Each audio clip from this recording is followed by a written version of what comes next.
Pourquoi les gens vous respectent plus quand vous ne le faites pas? Si vous avez cliqué sur cette vidéo, vous avez probablement pensé que si vous aviez juste fait plus pour les gens, ils vous respecteraient. Que si vous étiez toujours aidant, toujours disponible, toujours disant oui, ils vous traiteraient mieux. Comment ça s'est passé? Vous voyez, ce qui peut se passer est le contraire. Vous allez constamment de votre côté pour d'autres et au lieu d'appréciation, vous n'obtenez souvent rien en retour. Ou pire, ils commencent à l'attendre. Comme si c'était votre travail de vous présenter, peu importe comment ils vous traitent. Et éventuellement, vous commencez à vous sentir invisible, fatigué, peut-être même irrespecté. Maintenant, qu'est-ce si je vous disais que faire moins vous rend en réalité plus respecté? Je sais que ça sonne à l'envers, mais écoutez-moi. Voici ce qui change vraiment quand vous repensez un peu. Numéro 7, vous changez d'être nécessaire à être choisi. Je vais être honnête avec vous. Il y a une différence entre être apprécié pour qui vous êtes et être relié à ce que vous offrez. Quand vous êtes la personne préférée quand les autres ont besoin de quelque chose, vous devenez celui qu'ils comptent sur, mais pas celui qu'ils priorisent. Faire moins change le script. Ça remet le focus sur si les gens vous veulent vraiment, pas seulement pour les choses que vous faites pour eux. Ça les rappelle que vous n'êtes pas simplement là pour servir un but. Vous avez vos propres besoins, vos propres limites et votre propre valeur qui n'est pas liée à votre utilité. Quand vous arrêtez de vous sacrifier, vous arrêtez d'être le plan B et vous commencez à être quelqu'un que les gens doivent choisir intentionnellement. Numéro 6, vous laissez les conséquences à prendre au lieu des mots. Si vous vous êtes déjà retrouvé à répéter les mêmes limites, demander le même respect ou expliquer la même douleur encore et encore, vous savez à quel point c'est frustrant. Quand quelqu'un franchit une ligne ou continue un comportement que vous avez déjà abordé, les mots perdent leur puissance. Mais les actions ne manquent pas.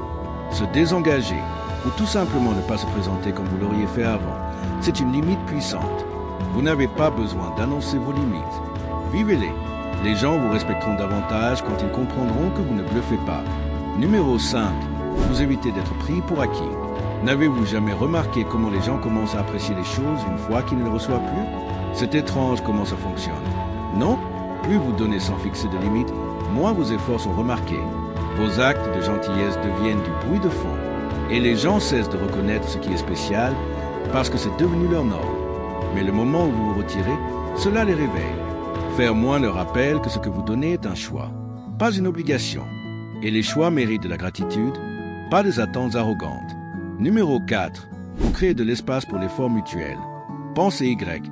Si vous faites toujours tout le travail, les gens vous laissent faire. Laissez ça résonner. Si vous êtes toujours le premier à envoyer un message, à planifier, à réparer les erreurs ou à vérifier comment les autres vont, vous gérez la relation. Ce n'est plus une relation équilibrée. Mais quand vous faites moins, quand vous cessez de combler tous les vides, vous donnez à l'autre la possibilité de se lever, de prendre des initiatives, d'investir. Et s'ils ne le font pas, c'est votre réponse. Le respect entre souvent en scène quand vous arrêtez de tout faire et laissez les autres vous montrer qui ils sont vraiment. Numéro 3, vous apparaissez émotionnellement solide. Soyons clairs, faire moins ne veut pas dire se couper émotionnellement. Cela signifie simplement que vous ne laissez pas chaque petite chose vous faire basculer. Vous ne vous précipitez pas pour réagir ou réparer dès que quelque chose vous dérange. Vous ralentissez. Vous vous donnez de l'espace pour réfléchir avant de répondre. Et cette pause change tout. Elle montre que vous ne jouez pas au ping-pong émotionnel. Vous ne laissez pas l'humeur ou les remarques des autres dicter vos réactions. Vous avez une maîtrise de vous-même. Et ce genre de stabilité attire beaucoup plus de respect que de toujours expliquer ce que vous ressentez ou ce que l'autre a mal fait. Numéro 2. Vous montrez que votre temps a de la valeur. Quand vous êtes toujours disponible, les gens cessent d'apprécier cela.